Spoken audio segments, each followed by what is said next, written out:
3, 2, 1. How about we do it again? 6,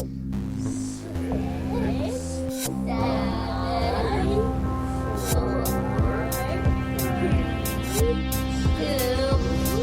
1. I think I fallen. Okay, let's try one more time. I definitely Ready? I can move you.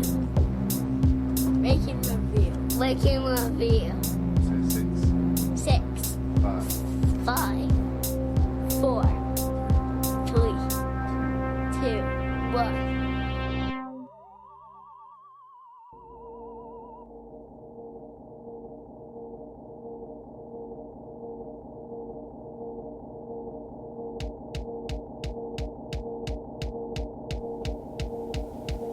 Welcome to Rank and Review. My name's Larry Parsons. I am your host and random Canadian. On this episode, my returning guest, Jared Barry, and I are going to discuss 6 films on the subject of sci-fi horror. We've got an interesting group and mix of films, and I hope you'll enjoy it. And I hope you'll be prepared for the fact that there may be some spoilers for the films involved, and there'll definitely be some harsh language used. So, delicate ears may want to shy away, but the rest of you, I hope you enjoyed this episode of Rank and Review. Thank you so much for listening.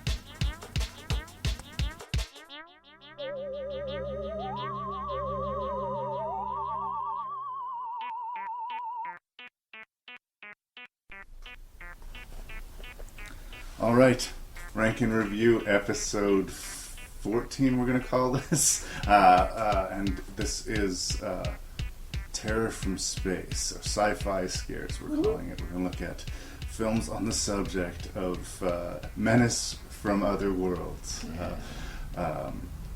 I know when I was a little kid I had sort of the same sort of fears of stuff coming from the sky or aliens landing, but for me it was more about disasters from space, like a comet smashing into Earth or some sort of everything, a volcano, or a cosmic event that we had no control over, no possible say in, just coming down and wiping us out.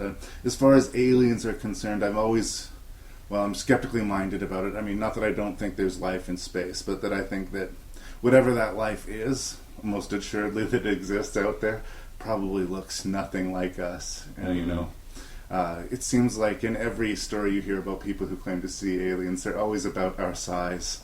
They always have 2 arms and 2 legs. They're always humanoid. Yeah. And, I believe they probably won't be more like insects, or some of the aliens we deal with here, where it's like sort of sluggy, just, not human. Some kind of life form we just don't understand. All those yeah. gas planets, who knows? Maybe there's living things inside of that we just don't... Well, or like even Neptune, if you dig like 10 kilometers deep, it's vast oceans. Right. It's not the ice barrier anymore. So to think of something that maybe doesn't breathe oxygen, but can live in these vast oceans under these massive glaciers that surround the entire planet, that's potentially what it is. It's probably a fish frog of some sort. Yeah.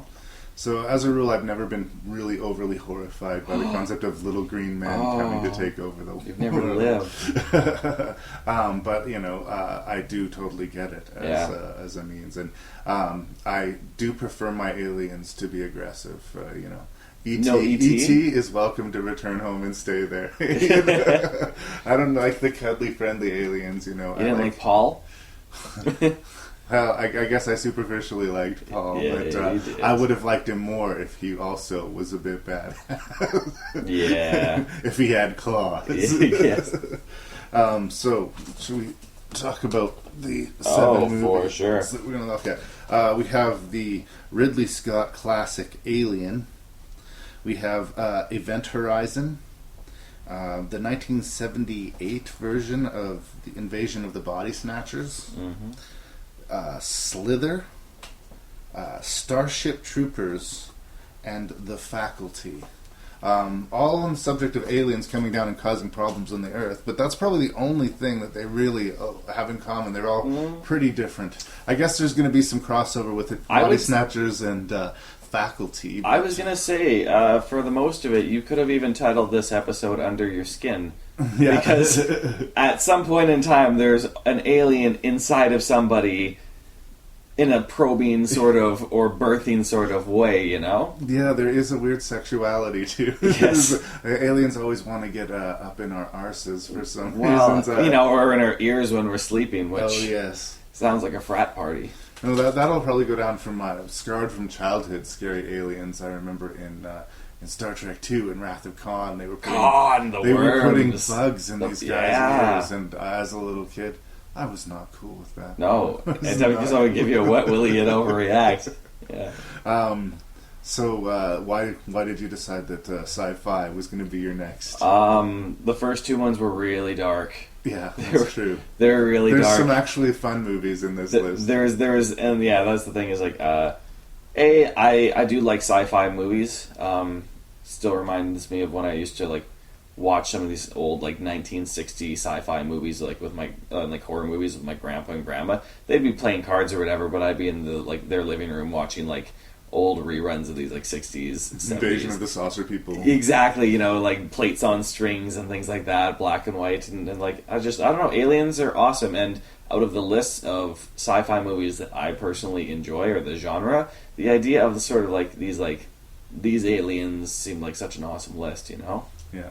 Most of these aliens are sort of creature-y, monstrous aliens. Not a lot of humanoid. Yeah, not a lot of the hyper-intelligent thing. I think that's part of the real scares of some alien thing coming to Earth, you know. If they can get here and they can fly back to their home, they're obviously more advanced than we are. So we are clearly already at a disadvantage. We no longer are the top of the food chain or any sort of chain. So for the purposes of our entertainment, I like our aliens to be hostile, but if we were to really encounter aliens, I would like them to be, you know, on a mission of mercy or peace. Unconditional love and high fives.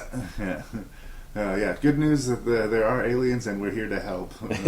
So, not for these movies. These ones we have monsters for the most part. Yes. Even with the exception again of body snatchers and Slither, not even much intelligence to these creatures. Super basic, which I thought was more terrifying than anything. All right. Well, anything else you want to say before we get started? Nope. Let's do it. Rank and review it. Let's do it.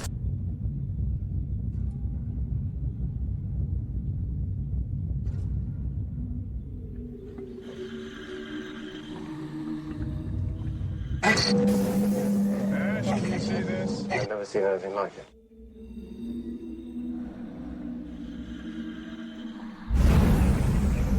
Let's get out of here. It's not this far. We must go on. We have to go on.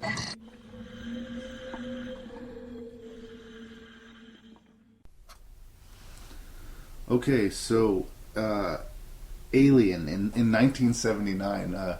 Ridley Scott had come out with a couple of movies before this, The Duelists and another minor film which names escapes me, but I don't think Ridley Scott became Ridley Scott until Alien hit the theaters.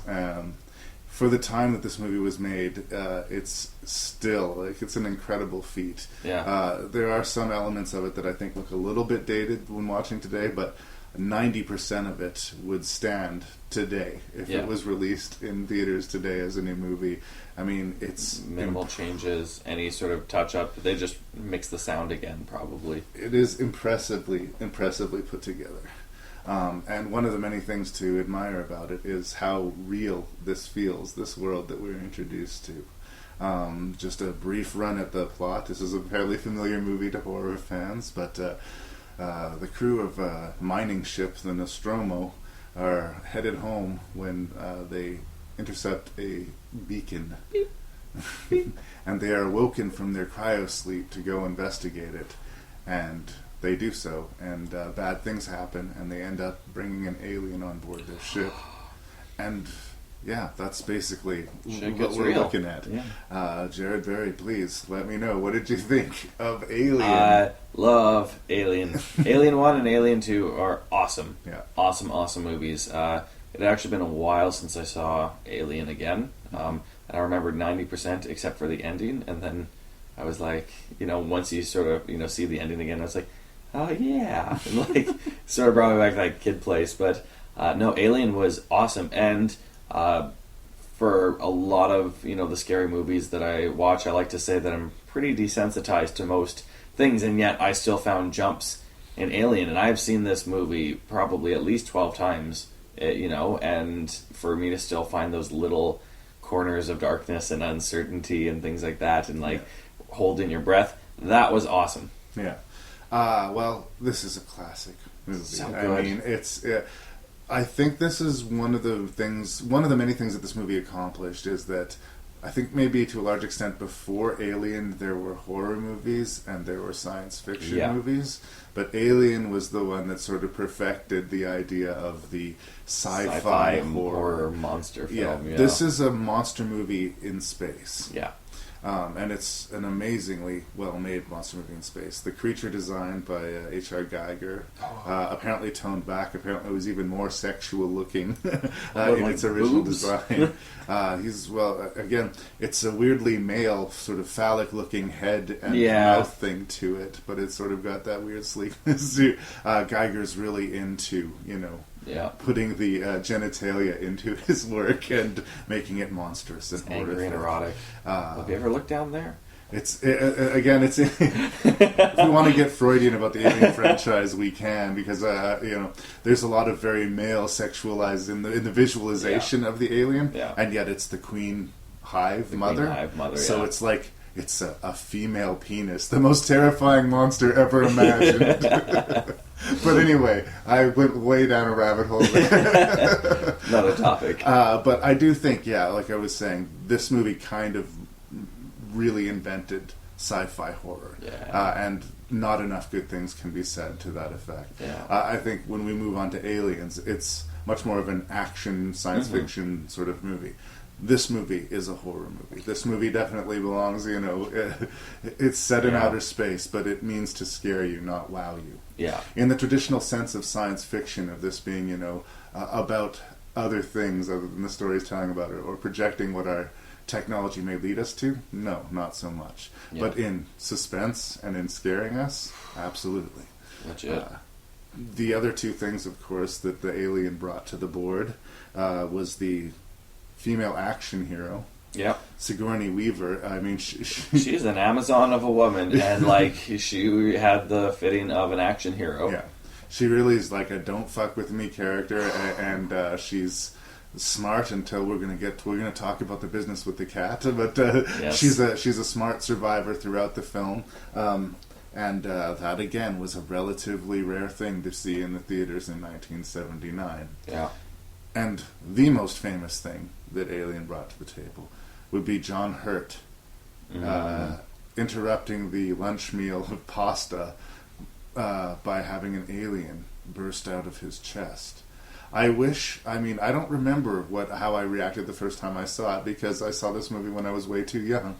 Pure horror. But I would love to, have my memory of this movie erased and sit in a theater and watch this movie and see that scene for the first time, because, wow, so much of this movie is just breaking new ground, and wow. And people try and recreate it, but it still looks more terrifying in this movie, even with the dated effects, than it does in a lot of these movies. Like, you get a lot of pop outs in other movies now, but it's just not the same at all. I even have a Alien shirt where it looks like the inside of my chest, and the little alien sits there, and it said, "One day until your burst day." Burst day, burst day, very clever pun. He's a very cute little alien, and I was just like, I love that shirt, but it is terrifying still. Another of the many things that I will say positive about this movie is the cast. Uniformly, very strong. Solid. And they look like people, like normal people, like you and I. This isn't a bunch of Barbie dolls in space, I mean, I like attractive superstars, Scarlett Johansson can be in as many movies as she wants, as far as I'm concerned. She's a terrible photographer, though. Did you see those new pictures of her? I did not. She just doesn't know angles in her exposure. At some point we'll do a Scarlett Johansson movie, and as research, I will necessarily have to look at those. My point is that they like to populate movies with pretty people, and especially in the sci-fi movie genre, they're very guilty of this, I find. And, sleek space suits. Harry Dean Stanton does not have a large female fan base, I don't think. Yaphet Kotto's super cool dude, but Yeah. Not a heartthrob. No one has a poster of Yaphet Kotto up on their wall. Veronica Cartwright, who we're going to talk about again, actually, in Invasion of the Body Snatchers. Really great actress, and she just looks like someone you'd see in a shopping mart or something. Exactly. Like that. Just real people in a really horrible situation. I love that approach. For some reason, the stakes seem higher to me. Like when the people seem more relatable to me. The other thing too is I feel that in Hollywood they try and keep a lot of beautiful people on as much screen time as possible to wow us. When they look like regular people and not the people you would idolize as being like absolutely like the most gorgeous or perfect, I think these people can die at any moment. Yeah. And the stakes for that makes me think, I don't want to say that Sigourney Weaver is unattractive. I think Sigourney Weaver in her prime was a very attractive woman. And, I mean, we did get the sequence, despite of how badass she was in killing aliens, we did get prolonged sequence of her, in the smallest underwear ever made for film. Yeah. They shrunk in cryo. But again, a lot of staples of the monster movie are here. There's something vulnerable about a person in jeopardy, and if they're naked or in their underwear, that makes them feel all the more vulnerable. Well, and it's interesting too because it's similar to movies like Jaws, where they're sort of stuck in a location. Mm-hmm. They're in a space on their way. They're in space on their way home. They're on a ship, and there's an alien on board. You can't just leave. Like you can't just escape that situation necessarily, and so you're locked in a closet with the monster that used to hide under your bed. I don't know. The sci-fi scenario solves a lot of problems that modern technology takes into horror movies. It's really hard to isolate people in a realistic way on our planet with nowadays. Cell phones and anything like that. You're like, well, why didn't they just call the cops? GPS positioning. They're not getting their data plan or whatever. No, you're in the middle of nowhere. You're in the middle of space, and you have a bug on your ship, and there's nothing you can do about it. Their enemy is a very potent one. It has acid for blood. Silver teeth when they come out too, right? Yeah. It's worth mentioning that for this purpose of this review, we were talking about the director's cut. Yeah. One of the major differences, I think the most significant for me in the director's cut that we didn't get in the theatrical, was Tom Skerritt, who plays the captain of the crew, who's sort of our shock death halfway through the film. He bravely goes into the pipes to help seal the alien in, and the alien pops up behind him, and that's the last we see of him in the theatrical version. In the director's cut, we see him potted up and having been impregnated, and he knows that he's going to launch another alien. This was really interesting to me in that, I was surprised that they cut such a good sequence and special it was very well sequence. done. Nothing wrong with the performance or the execution at all. And it also impressed me that that element was carried over into Aliens. Clearly, James Cameron read that part of the script or heard that part of the concept, because he employed that to a wonderful degree in Aliens. So I liked seeing him up in there and learning a little bit more about the alien. Mm-hmm. But I think it does lose the punch of just seeing Dallas, Captain Dallas, just disappear from the movie, just unceremoniously wiped from the board that early. Yeah. At the time, when it came out again, it was probably more of a shock. I think nowadays we sort of start to suspect that the character that's leading them into the dark woods, who knows their way around, is the character who necessarily will have to die first. Yeah, exactly, right. The most useful person has to be killed. Adds to the horror and to the peril and raising the stakes. Other than that, basically the stuff that was added for the director's cut was basically character development, and I didn't begrudge a stitch of it. Nope. It wasn't one of these bloated director's cuts that actually did the movie any harm. Yeah. If I have a beef with this movie, and it's a minor sort of nitpicky thing, we talked about it briefly a few days ago, it's the business with Ripley going back for her pussycat. I loved it. I know. We disagree on this. I get that she's now by herself and she doesn't want to deal with this long, terrifying journey, but every member of her crew has died, some of them horribly, in front of her just a few moments ago. She's on the lifeboat. She can leave. I think basic human survival would dictate that I'm sorry, Putty Tat. I'm so sorry, Putty Tat, but I'm not going to go back for my cat. She may hate herself for it for the rest of her life, but I think basic human survival skills means staying alive trumps rescuing cat. But here's one point. I'm also a dog person. I was gonna say, but like, I think Sigourney Weaver has bigger balls than anyone I have ever seen on screen, and I believe that she'd be like, I might be scared right now, but right now I just don't give a shit. Yeah. But the other thing too is she makes the effort to take her cat with her on the ship. Mm-hmm. She's going back to Earth. She knows she's going back to Earth. She can have it cryogenically frozen there on Earth and wait for a return, but she makes the conscious effort to bring this as one of her carry-on items. And when you see those like little tiny bedrooms, they are so tiny and minuscule, but to her, for some reason, this seemed like the most important thing that she had to bring with her. She had it frozen with her.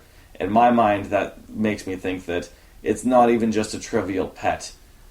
She might be, the crazy cat lady from Earth, but when she's working, she's like a woman on the rigs, just like swinging dicks and just fucking being awesome. But like, I think that, the potential she would have went back for a cat, and cinematically and story-wise, had she not have gone back for the cat, the audience would have hated her. The audience would have not liked the movie, because if there's one thing we don't like to see as an audience, is when animals, and generally small children, are involved in harm's way. Yeah. Adults, fair game. Yeah. College kids, fair game. High school kids.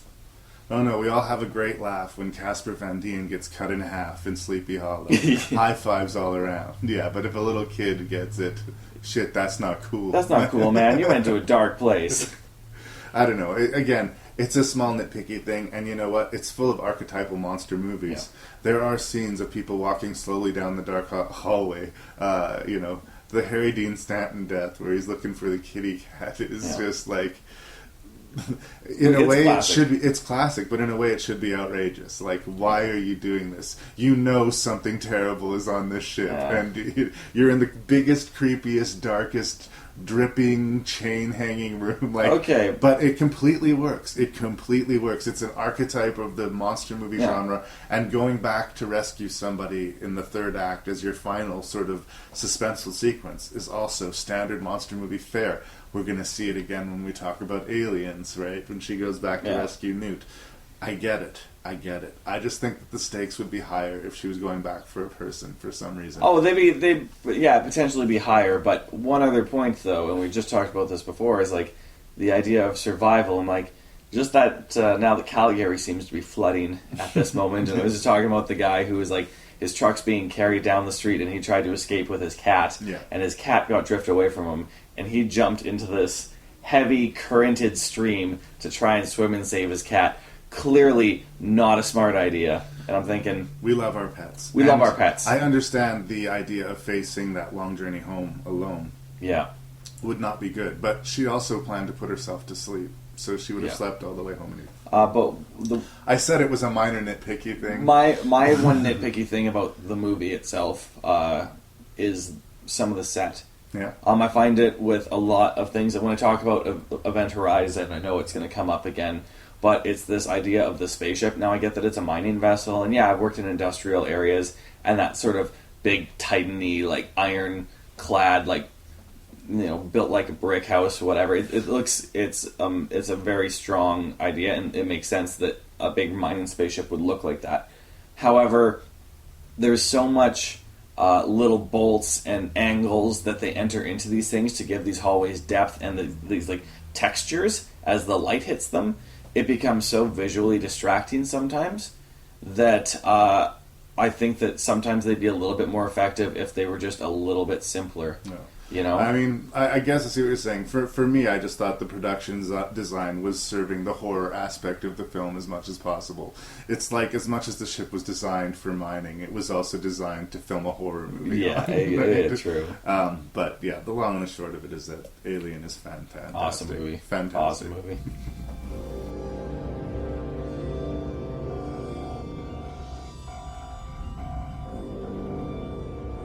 At 0300 this morning, TDRS picked up an automated navigation beacon broadcasting at 2-minute intervals in Neptune orbit. This is incredible. It's the Event Horizon. She's come back. The Event Horizon is the culmination of a secret government project to create a spacecraft capable of faster-than-light flight. The ship doesn't really go faster than light. What it does is it creates a dimensional gateway that allows it to jump instantaneously from one point of the universe to another light years away. Where's she been for the last 7 years, Doctor?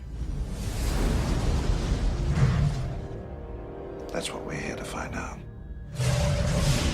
After 7 years in deep space, There were 18 people on board this ship when it disappeared. I want them all accounted for. Opening outer door. it came back abandoned. Any crew? Negative. This place is a tomb. But it didn't come back alone. Captain Miller! I've got some problems here! All right, Event Horizon, directed by Paul Anderson. There's a lot of directors with the last name Anderson. Anderson and named Paul. Yeah. PTA, PA. P.A. Anderson, P.T.A. Anderson, Wes Anderson. Wes Anderson. I don't think you'll ever confuse Wes Anderson with Paul Anderson. He's largely... Less jib shots. Yeah. He's basically most of his career has been dedicated to the Resident Evil franchise. But Yeah. he also took time out to shit the bed with Aliens vs. Predator. He's done a couple of others. Oh, don't hold back on that one. Tell us how you really feel, you know? I mean, he does movies that have usually one or two incredible light show, special effect action sequences, but are empty as hell. I think that Event Horizon is probably his best film. That said, I don't think it's that great. No, it's not good. There's been, probably a dozen Paul Anderson movies, and there'll be a dozen more. But some part of me thinks that Event Horizon will remain his best feature. He seems so wrapped up in making visuals that are cool and awesome. The story is not script concerned. and casting and everything else kind of falls secondary. In the case of Event Horizon, which is a story about a rescue team who is sent to find a spaceship that had gone missing for several years called the Event Horizon. And when they get there, they find that the crew is all dead and that the ship seems to either be haunted or alive or some such nonsense. Shit. Decent enough setup. This movie is borrowing heavy from Alien, which we just talked about. As far as, long metallic hallways and... It was worse than Alien. much worse than Alien. They added spikes to everything. Yeah, the ship doors had teeth. spikes. Yeah, I don't get it. Every room had spikes, and I was like, if your gravitational pull was lost for a second, you would be impaled. Yeah. They spend some time setting up the world and showing us these guys. They're not mercenaries, they're rescue workers, but they sort of run a somewhat military vibe to them. Yeah. Jolie Anderson is in the cast. Sam Neill, who is hot off Jurassic Park. Yeah, Sam Neill.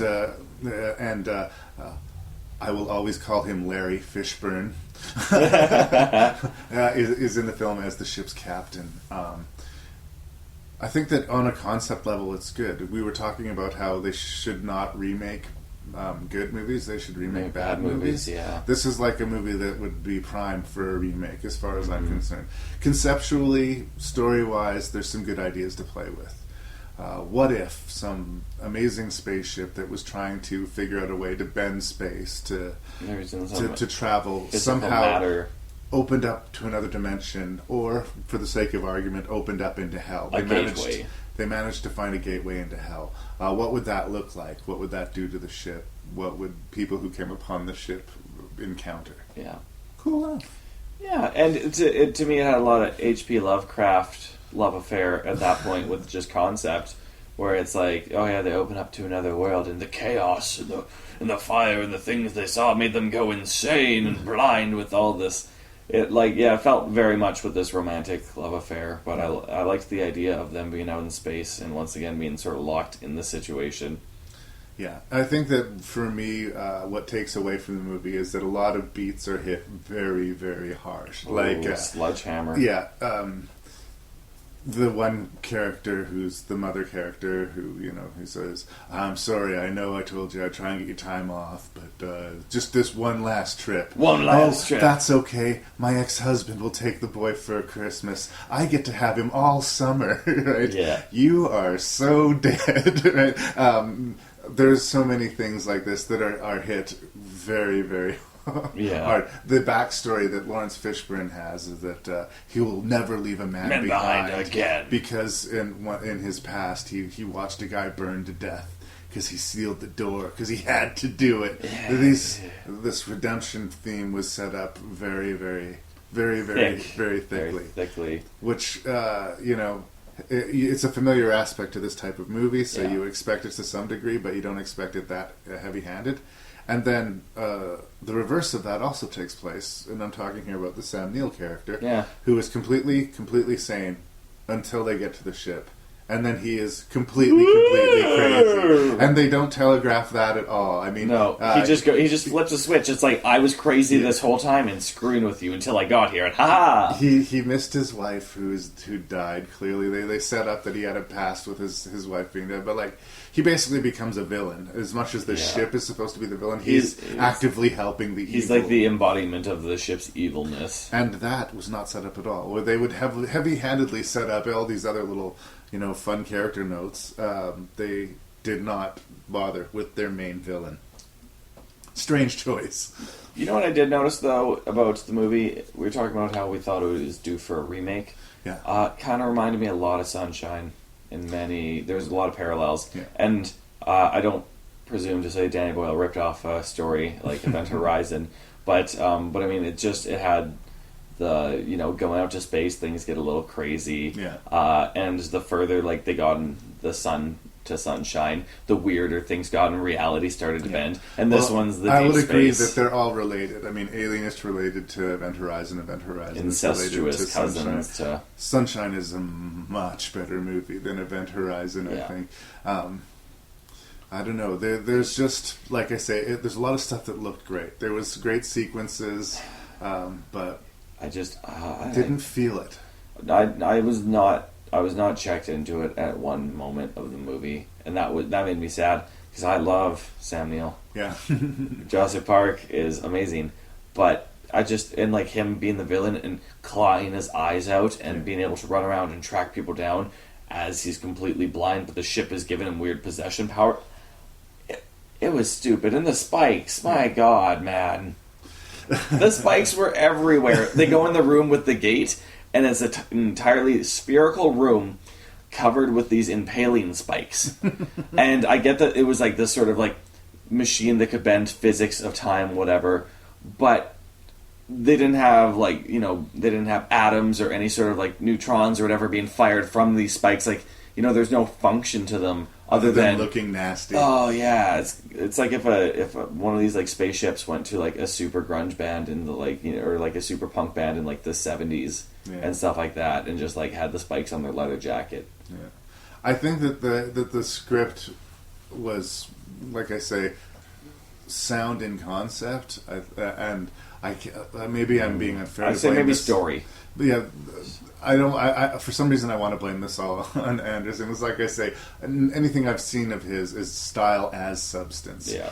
The later into his career goes, the less he seems to care about. It's coherent and incoherent. Most of them. Most of the Resident Evil movies don't even bother with the beginning, middle, and ending. It's just action. Middle chapter.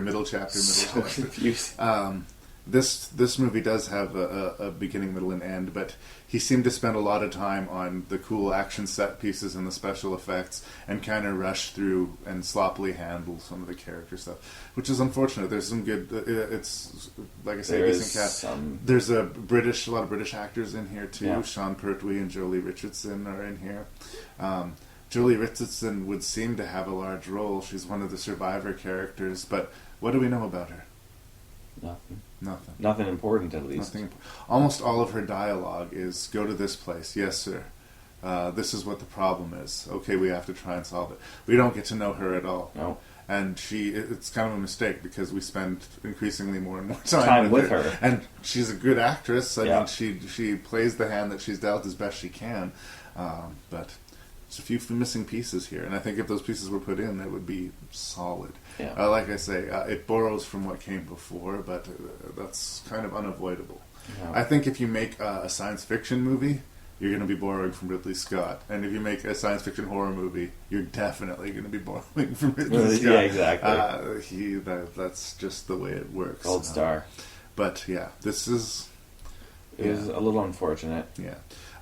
It's weird because I feel like we're kind of in the minority about this. So A lot of people seem to love this movie, Yeah. and I was recommended it so highly from people, and I'm just like... I saw it in the theaters in the 90s, and I was like, bleh. I just didn't... And I revisited it, I don't know, But probably 5 or 6 years ago, and my opinion of it didn't change that much. It's kind of cool seeing these people again, and they've all kind of gotten up there now. Yeah.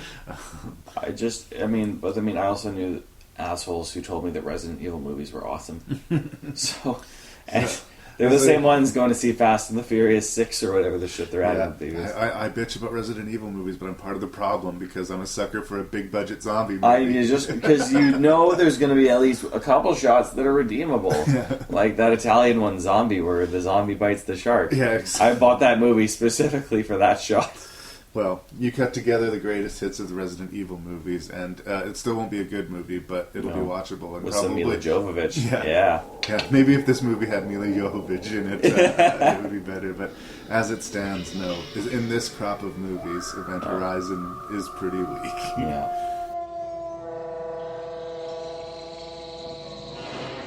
They come from a dying world. They drift through the universe, pushed on by the solar winds. They adapt, and they survive. The function of all life is survival. Sleep, sleep, sleep. From deep space, sleep. The seed is planted. Sleep, sleep. Terror grows.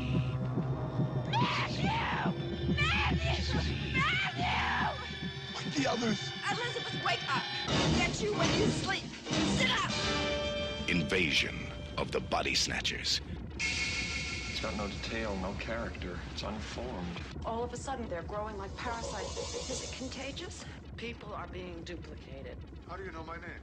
I didn't tell you my name. Okay, Invasion of the Body Snatchers. This is directed by Philip Kaufman from 1978. This is the second run at the story Body Snatchers, based on the novel by Jack Finney. The original was obviously sort of playing on the communist threat. The communist, yeah. Losing the identity to some sort of, Individualism, American. Yeah, sudden thing overtaking the populace and changing them for what they think is for the better, but they only think that because they've been changed. Yeah, their souls have been sucked down. I'm going to just come right out of the gate saying that I fucking love it's this awesome. movie. It's very 70s. It's got that mid-late 70s aesthetic of a movie that really takes its time but is very deliberate. Yeah. It's got all sorts of bizarre angles and sequences where they, overlaying information of audio while we're seeing people walking down the streets. Great setups where we see the environment when it's normal, and over the series of the 3 nights see that environment change subtly each night to being normal, to being a nightmare. The basic setup for the story is we open on these spores drifting down from outer space and at first attaching itself to plants and producing pods. And we meet Donald Sutherland, who works for the health industry. He checks out restaurants, making sure that they're up to code and whatnot. Yeah. And he has a huge crush on his married co-worker. And I understand him having a crush on her because I have a crush on her too. Yeah, she's Brooke a Adams. She's super hot, and she's around a lot. She does a lot of horror movies too. She's in like The Dead Zone, and sometimes I come back. And a few, there's this Nazi zombie movie called Shockwave. She's so attractive in that movie. Yeah.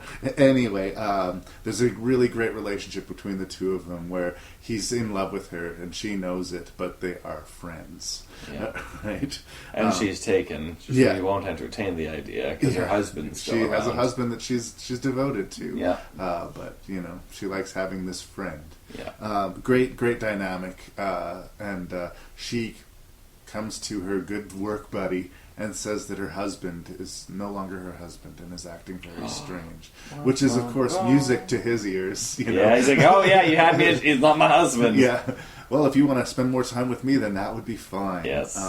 But she's not delusional. She's not just having a midlife crisis. Her husband isn't having an affair.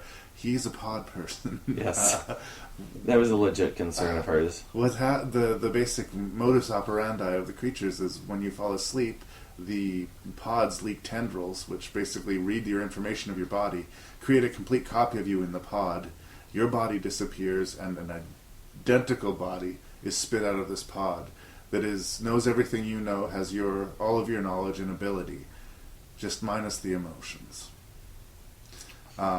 And it starts very slowly. The movie snowballs effects. I mean, it's very engaging throughout. I don't want to scare people away from the movie, absolutely. But it's a 2-hour movie, and I think it's probably not until the hour point where shit really starts going full bore as far as action and sequences of suspense. Basically, we spend a lot of time seeing society fall apart. Well, and for anyone in this who likes movies that were based in the 60s and 70s, I don't think the pacing's an issue. I think for someone who's not used to that kind of thing, I think that's when they would find that the dragging and boring and it's not moving fast enough, Yeah. So I'm taking over the review. So please give me your impression of the. Well, thank you. No, it's amazing. I did see that one as well when I was younger. It was on Space Channel, right? On one of their Friday night movie marathons, and it's still a scary movie. Legitimately, the noises that the pod people make when a pod is being destroyed, or they're narking out somebody who's not a pod person, just terrifying sound. Like it's like a pterodactyl, and the face that they make in these frozen screaming poses.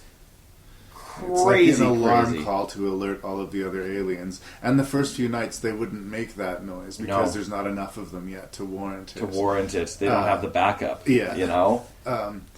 One thing I will say to warn people, my DVD edition of this shows one of our main characters in the menu screen pointing and making the screen. I know. And I think that is really unfortunate if you haven't seen the movie. I mean, I know we talk spoilers, we may spoil some of the movie here, but I don't understand from a marketing point of having such a huge spoiler on the menu screen of your movie. It's really honestly, stupid. I think it comes to the fact that it's just like it's been released. People should have seen the story at some point in time, and they assume that that character becomes one. Yeah. I got the special edition 2-disc collector set with the hologram thing, and it is the character's face in hologram doing that.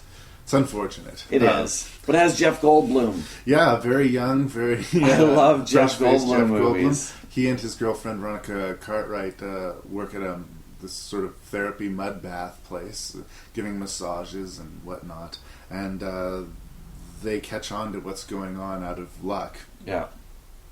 Jeff Goldblum wakes up before he is completely changed and finds this half-formed version of himself in one of the stalls. And his wife is understandably upset, and not knowing who else to call. They call Donald Sutherland's character, who works for the government. And who's also a fan of Spock. Yes, who in turn calls Leonard Nimoy's character, who's a famous psychiatrist. This is an interesting time. There's on and off in the storied history of psychotherapy, as I'm sure you know, psychiatrists have been looked on as either very positive influences to society or very negative. Quack witch doctors. And I think we're in the sort of quack witch doctor end of the social scale in the late 70s here, because a lot of meat in the script is spent with Leonard Nimoy's character. His sort of cold, detached, analytical voice almost does not change at all when he changes. No, exactly. When he becomes a pod person, spoiler, Spock turns. No! there is almost no perceptible difference. He is essentially the same guy. Yeah. He was already that detached from his emotions that they have no idea. Whereas the other people, you can see it more obviously. If you're a head shrinker, you're already practically a pod person. What I found hilarious about it too is when you bring up that point, it's that him as Spock in Star Trek was more human and had more emotional range than this character. Yeah. And in the beginning, he's sort of Dr. Philling it. He wrote like a sort of self-help book sort of scenario, and he's an accomplished author, and so he's the Dr. Phil of things like that. And that level of success also makes him as a quack seem that much more legitimate. You're just like, never take these assholes seriously. And anytime I see Dr. Phil, you gotta stop hating me and start loving me again. I can't take it seriously. And so, yeah, if you can whittle down any mental illness to a catchphrase, then, you'll probably be a millionaire. But I don't know if you're much of a shrink. But the other thing too is I found that it's like he was supposed to sound like the voice of reason in the group. Correct. However, it's Jeff Goldblum doing what Jeff Goldblum does and just Goldbluming like a motherfucker. Yeah. He seems to be one of the more he seems erratic and sort of like radical, but in a way like he was one of the smartest characters. Yeah. Well, and this is again, I think, telling of the time the movie was made. Basically, he's a poet. He's like. He basically, I get the idea, like Veronica Cartwright's character runs the business, and he basically shows up. He shows up and helps sweep up every now and then, and lives off of her, and is sort of an unsuccessful poet. Leech, yeah. And that's part of the reason he despises the Leonard Nimoy character, because he thinks that the guy's full of shit, and he's really successful for it. Where he believes himself to be a true artist, and no one will take his poem seriously. Yeah. He's actually reduced to tears, and it's interesting. Those two characters kind of represent different poles, and one of them has very heroic and is a sacrificial lamb to help his friends escape, and the other one is so cold and detached that no one even knows when he changed. No. As far as we know, he could have been a pod person the entire movie. Yeah. And that's not a performance issue, actually. I think Nimoy's really good at it. I think that was... He's doing exactly what he's supposed to be. I think it was one of my favorite performances of him, and it is exactly where he needed to be throughout that movie. Ouch to psychotherapy and yay to unemployed poets, but I think if this movie was made today, perhaps those roles would be reversed, and the unemployed deadbeat poet would be the guy who was working with the pod people, and the shrink would be the hero. Yeah. Who knows? That kind of was the plot of Invasion, though. I haven't seen Invasion yet. Okay. It's not really much of a spoiler, but the hero is like a therapist, pretty much. Nice. So I was like, oh, yeah, that was a weird reversal. But as a movie as a whole, awesome. The effects they had back then... Again, for 78, they look great. The little dendrites or tendrils, that would come out of the pods. Yeah. When they creep up on people and stuff like that, those were great. The scene where Donald Sutherland wakes up and sees all the pods of himself and his friends forming in the backyard. He falls asleep in a chair in the backyard because he's so paranoid, and it was lucky for him because he happened to wake up just in the nick of time. But he takes a hoe and bashes in the face of his own pod. And this sort of image of a guy destroying himself, really well realized.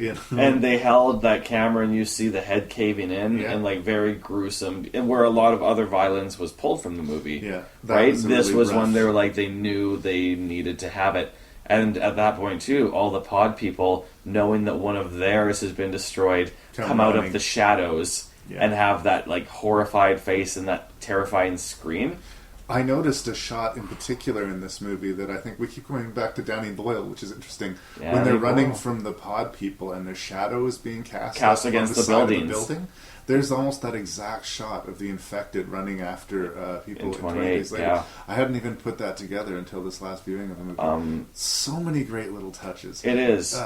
Is it Kevin McCarthy, who is the star of the original Invasion of the Body Snatchers, shows up in this movie as the same character. If you remember, the original Body Snatchers ends with him running out on the road, waving down cars, saying, "They're coming! Oh, They're that coming!" was him, yeah. They got the same actor to show up and yell that. He's screaming, trying to warn the people of San Francisco that the pod people are coming. They got his town first. Yeah. And, of course, he's a lunatic. Everyone thinks he's crazy, and he ends up getting run over in the street. A great way to tie it to the original, and a great sequence. Yeah. And, you know, the bum, or just people that we see peripherally in the movie. There's the Asian couple that run the laundry. Yeah. And at first, the one guy's really worried. That's not my wife. Yeah. And then the next day, oh, everything's fine now. As the wife looms behind him. We see the same bum and his dog, and they gets a few coins from some of our cast members. Donald Sutherland sees that there's a pod, and he's been infected, and he kicks the pod. And later on, we see the result of that is a dog with a human's head on it. Yeah. I saw that when I was a kid, and that just terrified me. It was so scary. I mean, it's clearly a dog wearing a mask now, but you're so not expecting that to happen that it is a genuinely freaky This last time, I legitimately thought they took like a photo and they superimposed it. And I was like, wow, their motion tracking's good. And then I realized there was a mask near the end of it. Yeah. But at first, I totally believed that it was. And it's a great moment too, superimposed. because they find they can assimilate with these people by just walking and not showing emotion. Yeah. But this woman sees a dog with a human head, and she understandably freaks out. Yeah. Which lets everyone know she's not one of them. The paranoia in this movie is fantastic. The cast is fantastic. The direction is fantastic. This is like a rare occasion where I think the remake exceeds the original film. There's been other films made of this. Abel Ferrara did one in the early 90s, which is not very good. I've not seen Invasion. I'd heard it was not that great. This is clearly the best of this franchise. Yeah. And they can try and remake it again, whatever. I just don't... I think this is where it is and where it will stay. Well, and if they want to make a Body Snatchers movie every 10 years or so, I I have no care. problem I'll with see that, it. by all means. But this is a high measure. It's golden to try and standard. And the other thing, too, is if you look at some of the camera angles, we're talking about Danny Boyle and the sort of the shadows on the building. Yeah. But if you look at some of the other angles, we have a decent amount of shoulder rigs where there's that, it's sort of a weird gritty motiony feel, which once again 28 days later seem to be a fan of. But also they would tilt the camera on a 45-degree angle. And I know San Francisco is a hilly place, but having tracking panning shots on a 45-degree angle, or see silhouettes running through the bottom of a tunnel, once again 28 days, and I think 28 weeks later has like the silhouettes of the zombies running in, and you see these like invasion like pod people chasing after our characters, and all it is silhouettes through a tunnel, and terrifying. And for that point in time, when I've looked at other movies around those decades, very unique and very different. And it added, and the way it was cut, the way it was shot, was visually terrifying and unique, specifically to that time. And so many different levels of scares. Like you say, we got the visceral ick violence when he's bashing up the monsters with the hoe, but there's also a horrifying sequence where he's calling people to get help, and the operators and the emergency desk people all know his name as soon as they pick up the phone. Yeah. How can we help you, Mr. Bennell? How did you know my name? I didn't tell you my name. Did they have a unibrain though? I don't. I didn't think so, because I was like, I felt like maybe some would know, but then at other times I don't think so, because they're able to walk in crowds, and Yeah. people have to be looking for them specifically to recognize them. But they have such a good networking system Yeah. to know Mr. Bennell and to coordinate all these mobs chasing after them. At that point, they knew anything. They knew where he was. Like, at that point, he was making the phone calls. Leonard Nimoy had put the pods in the backyard. He was just waiting for them to go to sleep, and they'd be pod people in the morning. But he knew any phone calls that came from that address that they were on, right? Yeah. But like I say, the weird tilted angles and the sort of overarching tragedy. It's sort of there's a tragic romance here between Donald Sutherland and Brooke Adams, because as much as he's in it to save himself and to stop the pod people, this is all about him trying to save Brooke Adams and rescue her from her deadbeat sports-loving husband and let her take comfort in his arms. I'm sure was the master plan. And but mustache. as things get worse and worse, and the movie ends on an ambiguous but fairly dark tone. I think we can agree. Yeah. It seems like he's lost everything, and the pod people are loading pods onto boats.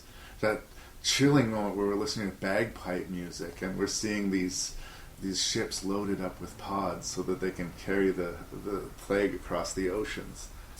Fantastic stuff. Just what a great movie. Yeah, I awesome. love. Is there anything else that we need to say about Invasion of the Body Snatchers? No. When you marry someone, you promise to love them forever. Baby. No matter how much they might change. Baby, what happened to your face? It's just a bee sting. From Universal Pictures Are you sick or something? comes a film so shocking. We got a real problem here. So disgusting. Don't let him in your mouth! It will change the face of horror. Marriage is a sacred bond, for better or worse. Much worse.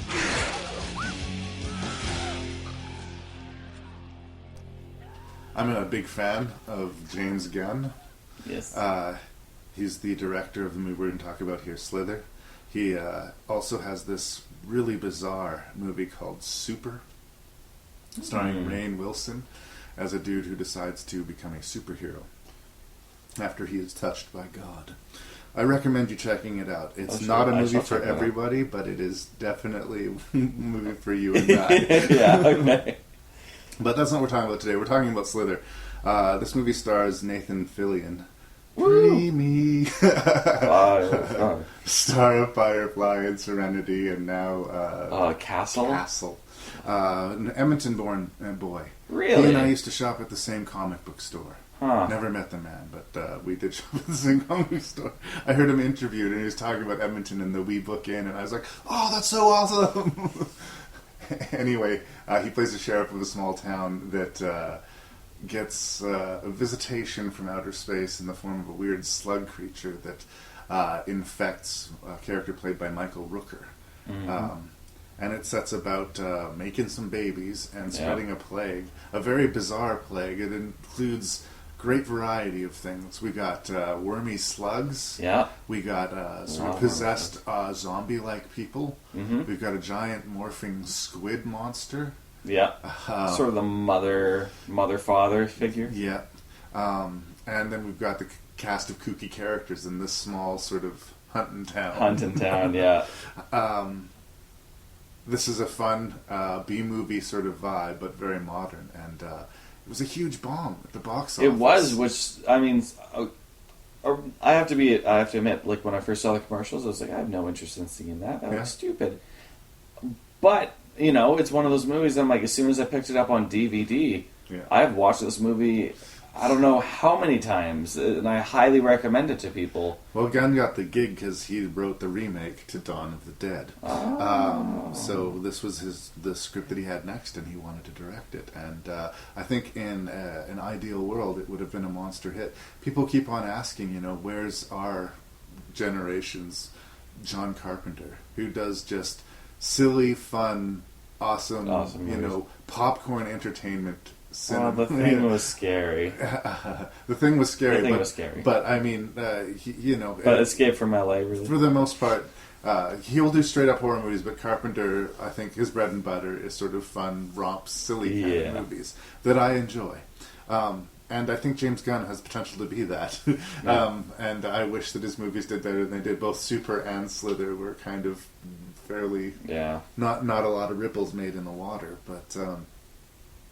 I am a big fan of Slither. Mm-hmm. Again, it's going to borrow from other genres. It borrows a little bit from the Body Snatchers. Yeah. You know, it borrows the sort of slug thing. Really reminds me of an '80s classic called Night of the Creeps. Yeah.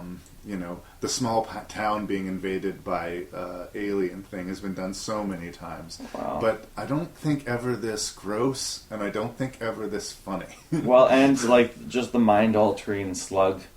You know, we have the, you know, Khan! Like, you know, they put it in the air and things like that in Star Trek. But, like, yeah, this movie was fun. It was an awesome cast. Had my homeboy, Dustin Milligan in one scene.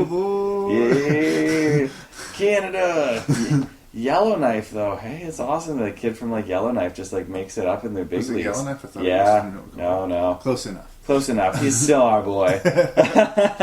But was it? And they said that they used up the national supply of what was it, slime or some sort of this prosthetic. No, I believe it. And it was just, it was fun. It was, it was clever. Michael Roker was a champ. You could tell that he, spent a lot of time in the makeup chair. A lot of time in the makeup chair. And it's just, it was one of those movies where out of the list of movies where I'd say there's a lot of movies that maybe I thought was the best movie. Yeah. The one that I would probably one of the ones that I would probably uniformly give to people and say you'll like this movie. Yeah. I feel this has a wider audience than a lot of the movies we're going to review today. Absolutely. I'm not. It's not going to be at the top of the list for me. For sure. But it is very good at being what it is, which is a horror comedy. Yeah. I mean, the parts that are funny are really funny, and the parts that are scary are quite scary. Things work. There's also great bizarre moments in the movie. There's a zombie deer attack that happens at one point. The squid monster, they take to calling it the squid monster, and they have pictures of squids on the map everywhere. Little tiny cartoons sticking out squids on the map. Absolutely.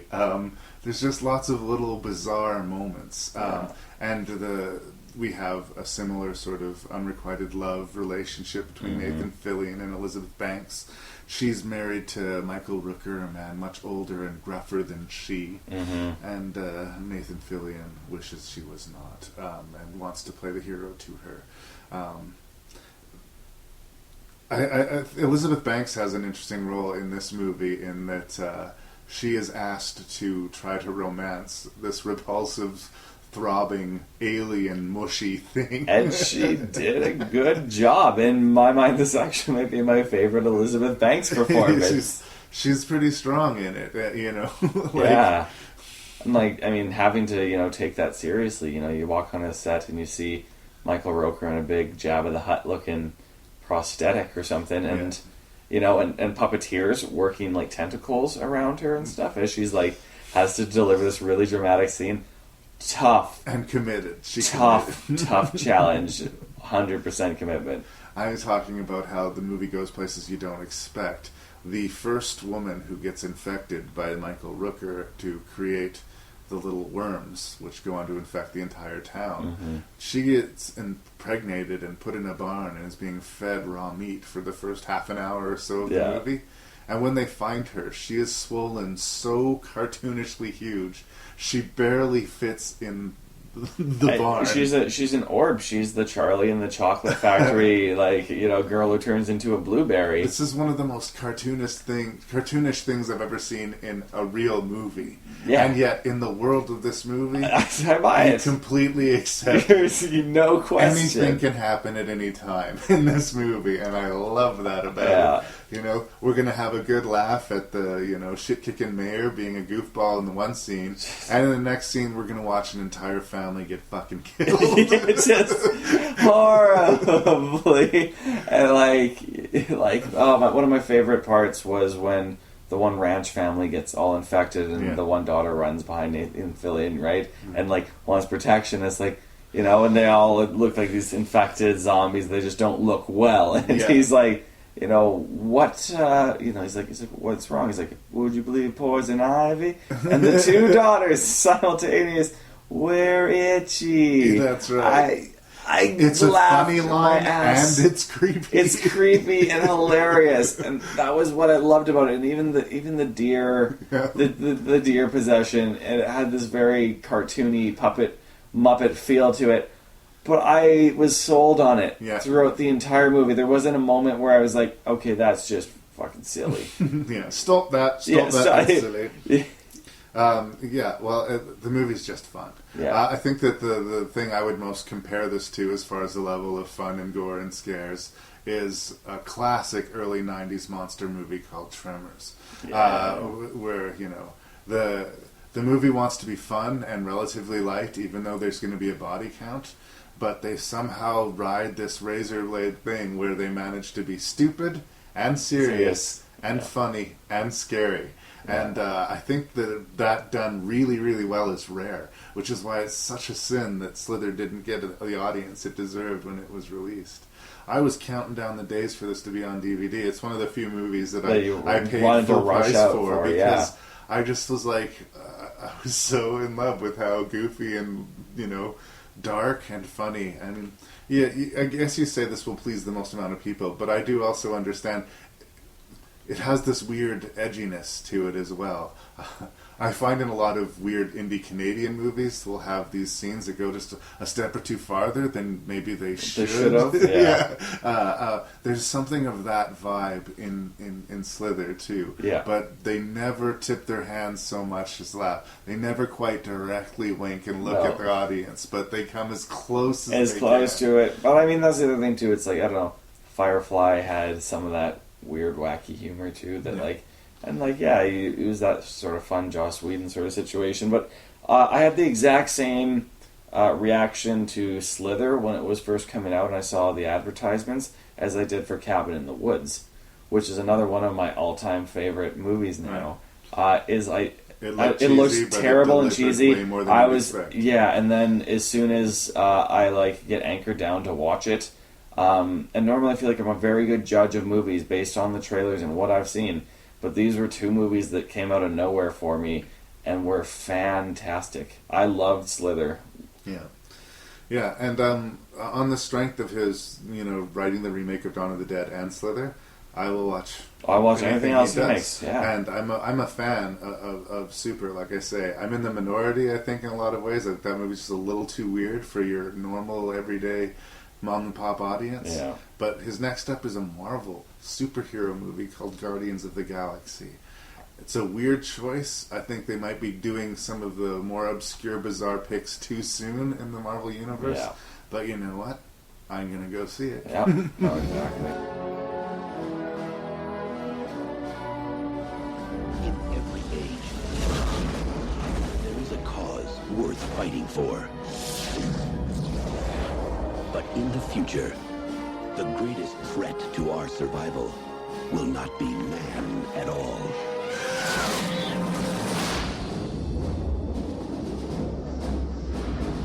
Hey, kids, what's going on? War! We're going to war! Now the youth of tomorrow must travel across the stars to defend our world. We are a generation commanded by fate to defend humankind.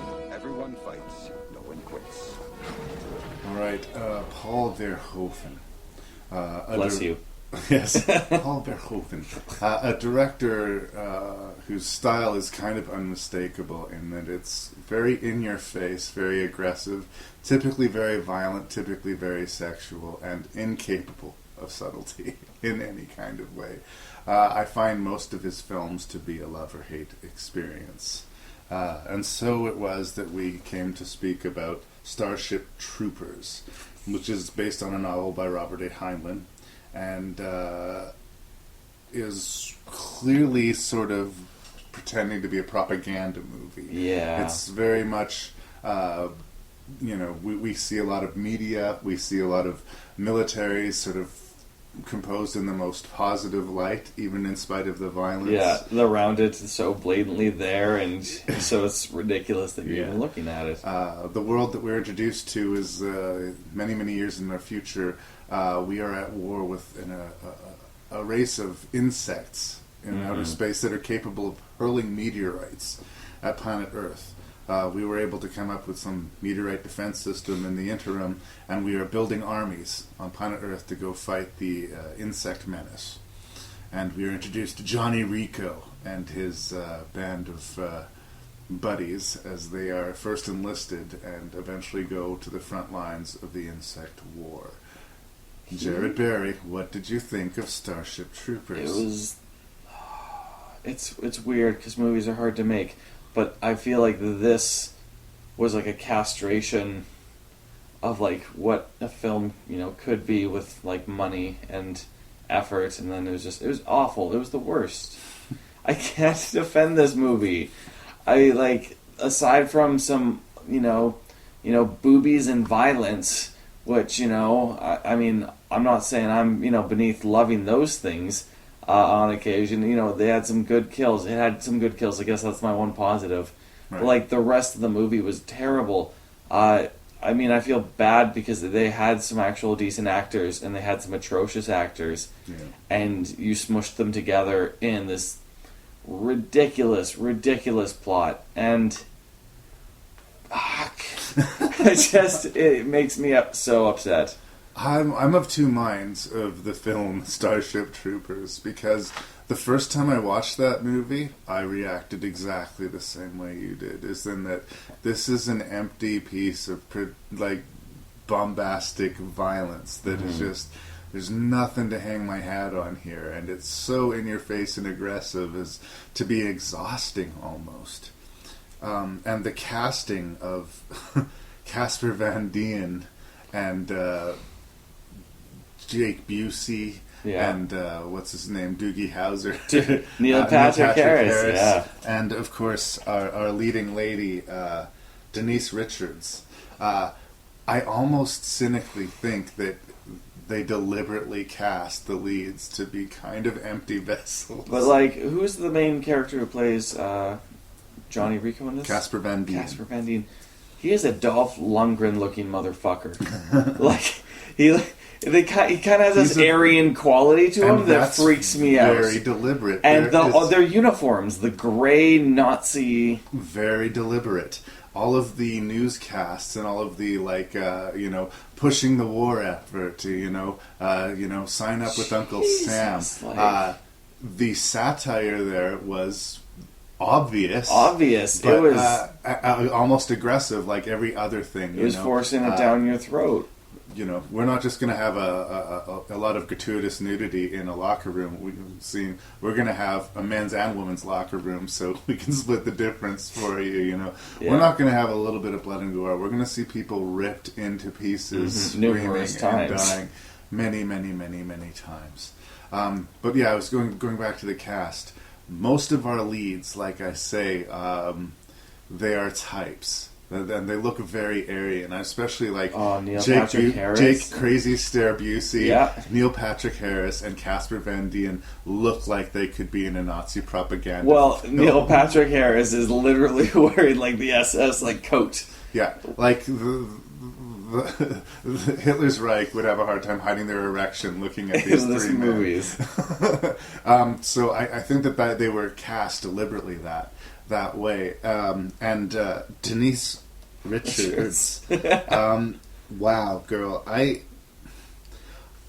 Her expression just does not change. I think there's one scene in the movie when she's actually got an insect spike talon through her shoulder. Yeah. Where I actually saw an expression of pain on her face. But she just found out her grades and if she's getting into the academy that she really wants to. That's one expression. Yeah. She tells her boyfriend that she loves him. Same expression. She tells her boyfriend she's going to leave him. Same expression. She sees thousands of people die in a spaceship in front of her on a view screen. Same expression. That's just an everyday thing for her, Is Verhoeven a genius, though, Jared? No. Is my question to you, because these guys are like automatons. They're ants. They're mindlessly... completely over the top gonzo for their cause. Johnny Rico has the added thing where his family was destroyed in a meteor attack, so he has a personal stake in it. But all of these people are gung-ho, rah-rah, let's go to war, let's kill those bugs. And there's footage on the screen of them talking about how people find the idea of a bug that can think offensive. The hive mind of the aliens, when sort of compared to the hive mind presented in this militaristic future, there's smart stuff in the midst of all the stupidity, is what I'm saying, if that was deliberate. And I think that the fact that all of the casting is like that makes me believe that it is. And they sort of saved their flashy casting for the smaller roles, unfortunately. Because I fucking love Michael Ironside, who I worked with once upon a time. And Jerry Award-winning actor Clancy Brown. Clancy Brown's going to be the goon, hopefully. And when they show up, there's all of a sudden some real gas in the tank of this movie. Yeah. But the first hour of this movie where they're leading up to them getting into the war and going through their training is like it's like 50% completely taxing and 50% kind of smart. Now, I think in the end, the bad is going to outweigh the good for me here, but this is an interesting movie in some ways. It's aggressively stupid, and yet I can see that there is something there, you know? And I don't get that out of all Verhoeven's film. This is the guy who would go on to do Basic Instinct and Showgirls, right? So that's my evidence to submit for this, is you look at this movie and then you look at those other ones. And but he also did Total Recall. And he also, the Schwarzenegger Total Recall, of course. And he also did RoboCop, which had a very satirical bend to it as well, especially when it came to 1 in 10. Statistically, you have to get at least 1 in 10 movies right in some fashion. It sounds like I'm defending the movie more than I should be. And I'm just saying. You're just saying you loved it. When you watch a Verhoeven film, you're guaranteed a lot of gratuitous violence, a lot of gratuitous nudity, and you're not guaranteed any brains. Believe it or not, somewhere beneath the muck and guts of this movie, there's a little bit of brains. It's still going to rank very low on the list for me, but I can't outright dismiss it. I'll give you one problem with the story. Just one? Okay. Just of the story plot itself. We have Denise Richards break up with him. Yes. And that is sad, and he's going through something. And he ends up hooking up with this really hot redhead who has just been like gunning for him for like his whole years. Life. She's dedicated her entire life to loving Johnny Rico. Jesus, she is well put together. This is like how can you have been friends with somebody and this has just not crossed your mind before? It's ridiculous. But he gets together with her, and then you know what they do? They kill her, and it's sad. Yes. And everyone's supposed to feel sad, but then they have the whole thing about him and Denise Richards getting back together. No. They have a little bit of a mislead where you think that maybe her ship exploded in space. That is where you leave Denise Richards' corpse in that movie. I thought it was hilarious that Rico briefly thought she was dead because a few scenes before that, she thought Rico had died on the planet, right? It was the same scene reversed. It was the same scene reversed. It was just like you just assumed the other was dead. But to get back with her near the end in the whole thing, I love the brain sucking through the guy's head. Yes, I did want to talk about Patrick Muldoon getting his brain slipped by the brain button. That was cool. Like the violence is great, and I like the idea. But like the thing is, it's like I know it was supposed to be like satire, and they represent the Nazis, but on a certain level, you're cheering for these characters that you have to. Mm-hmm. They're the only ones relatable to you in any way, even though they're ridiculous and this backwards ass cause, whatever. But like you go into this and it's like when you feel bad for the big bug brain that is their prize trophy. At the end, it's finding like the top Nazi scientist / war criminal that you guys have been searching for, like number 3 on the list next to Hitler. Like that's how they treat it at the end, and yet I felt terrible for that thing. I don't want to feel terrible for what like I really believe to be like the Osama bin Laden of their movie. But again, I don't think they're Osama bin Laden. There's very, very small things said about, that we instigated the war when we violated their space. I get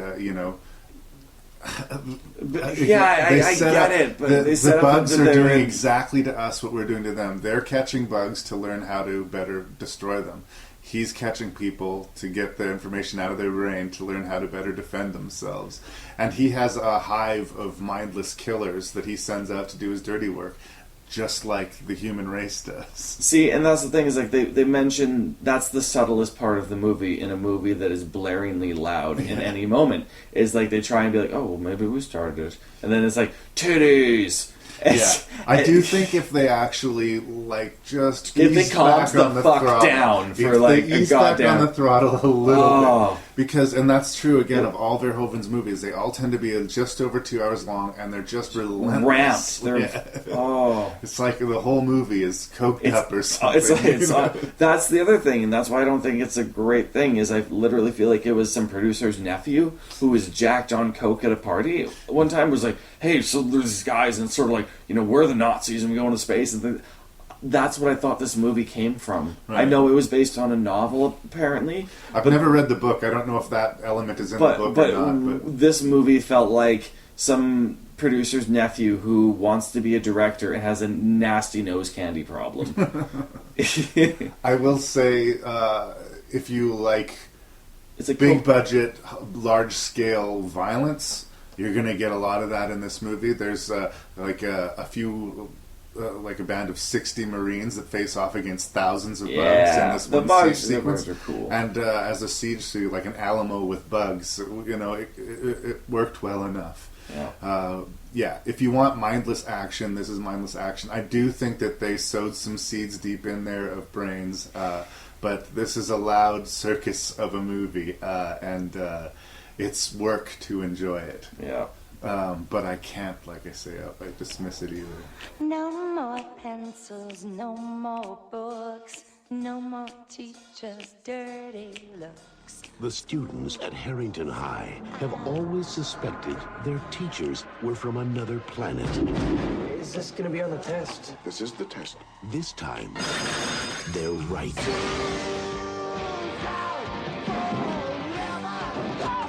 Now, these 6 students won't just question authority.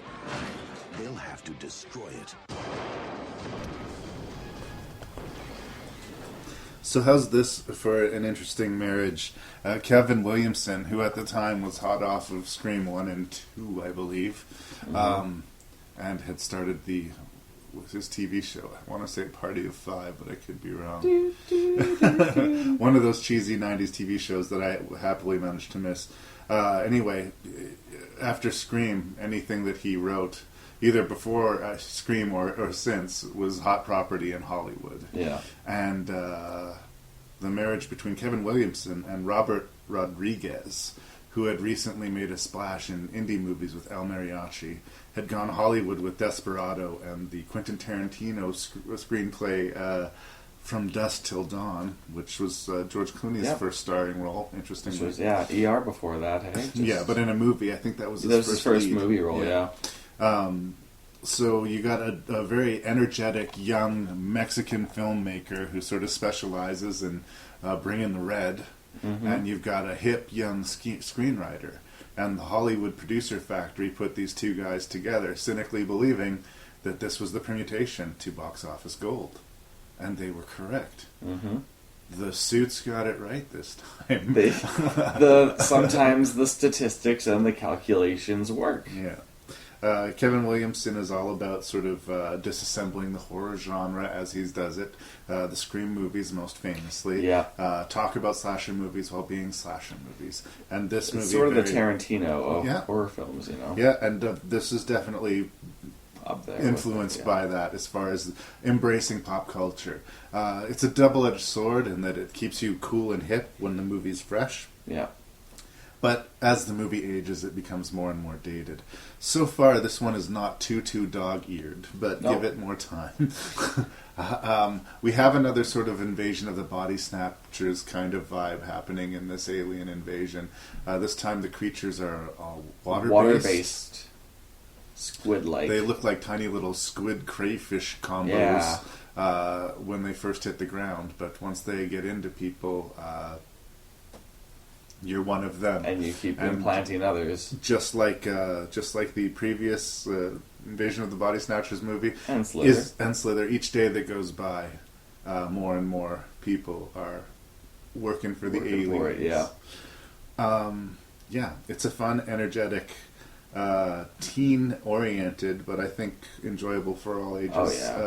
Sci-fi thriller. What did you think of The Faculty, Jim? I love The Faculty. I have always loved The Faculty. It's one of those sleepover movies that everyone used to have. Or like, we go over to friends and be like, hey, what do you want to watch? And when the faculty was always on the list, it was so often people would want that movie, and I thought that was interesting because most of the time it was like things like Dumb and Dumber and these other things, but this is one of the sci-fi horror movies, that for what it was had a lot of respect from people in my generation, and I was like, I'm not going to go as far as to say it was my Goonies, but it's sort of up there with nostalgia for sure.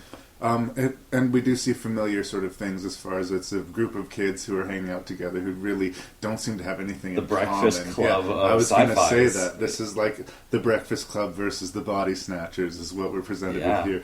All of the kids who are introduced in the flashy opening as the types, So your badass, the Judd Nelson character here would be... The tweaker. Yeah, it was represented by the tweaker who's Josh Hartnett. Josh Hartnett. I believe this was his first big movie. Clea Duvall is kind of the outsider strange chick, right? Yeah. There's the girl who's new to town, has got a funny southern accent. Yes. Elijah Wood is the bug-eyed nerd kid. Yeah. Pre-Lord of the Rings Elijah Wood.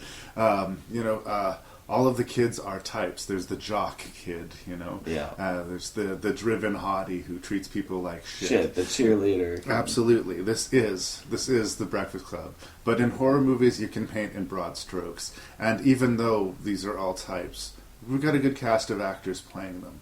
We know these characters quickly. We like these characters quickly. We're on their side. And even the teachers, some of the best in the cast were those who played...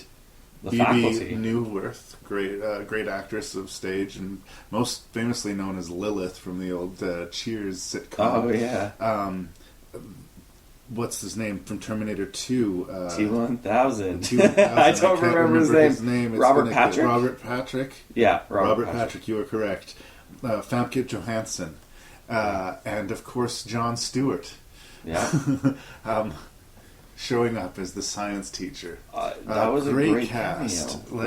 It was so fun and seeing that cast, and also the fact that we see them still today, and for the most part, all of them are still very relevant and in movies and things like that. Which for Hollywood, it's rare to have like an entire cast that keeps skyrocketing. But it's like it's funny. It was enjoyable. It was just a solid movie. And Robert Rodriguez, I would say this is his best movie.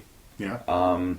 This is the one that seems the most coherent because the Desperado and El Mariachi franchise got a little dicey story-wise, and I didn't really care for his kids' flicks. But I think that this one was really well done, and he has such a great way of putting visual elements into horror and action. Yeah.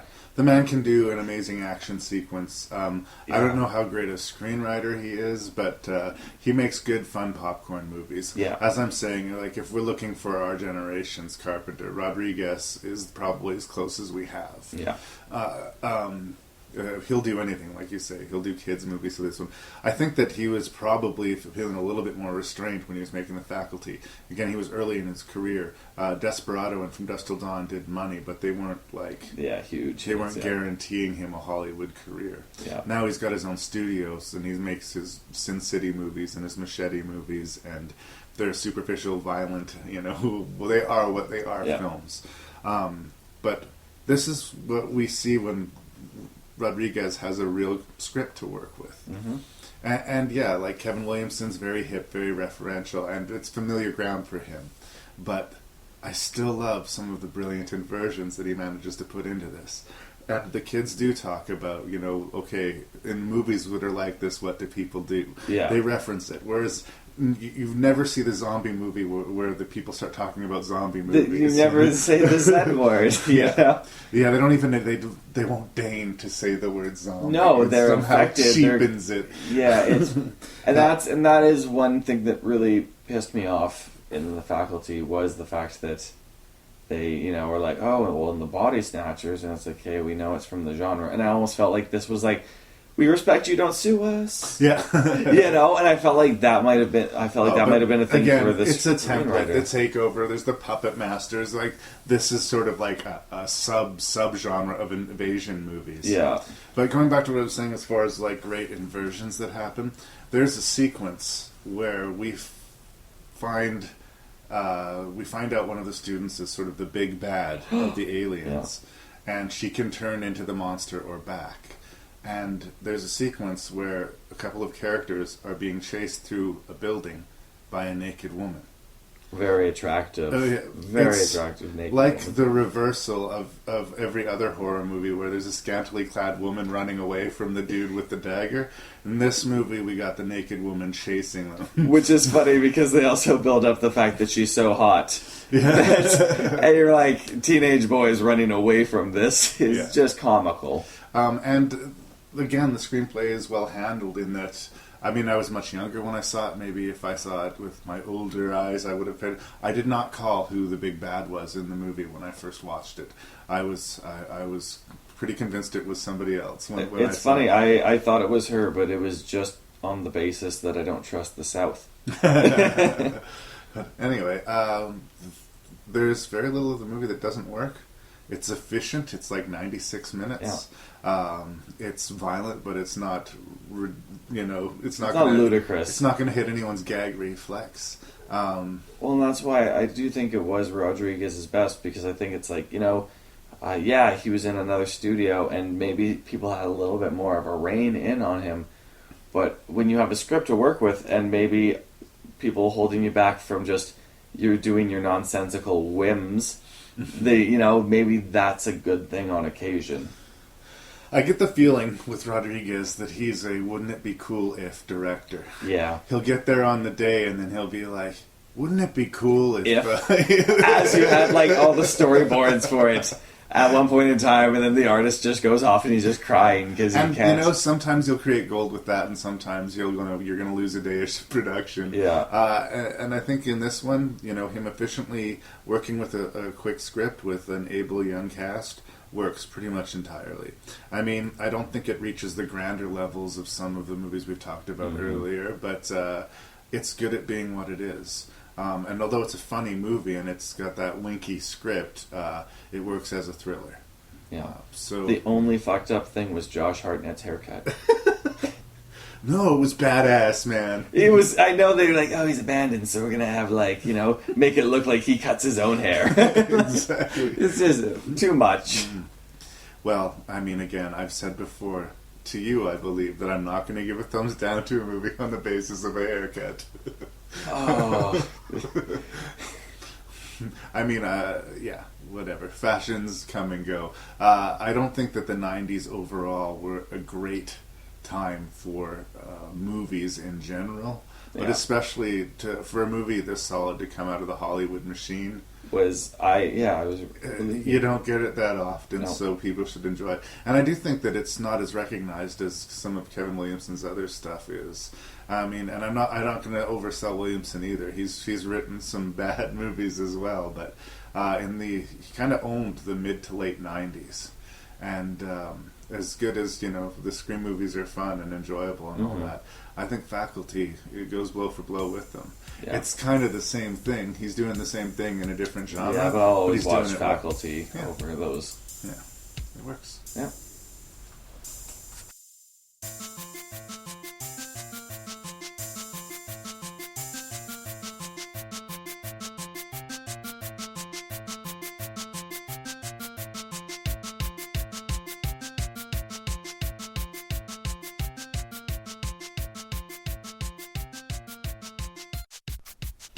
Alright, there it was, 6 movies reviewed. So now it's time to rank They Came From Space sci-fi horror. I can't wait to hear it. What was your least favorite of these 6 movies and why? Would you believe it or not, Event Horizon is my bottom lister. Rock bottom, huh? Hit my rock bottom.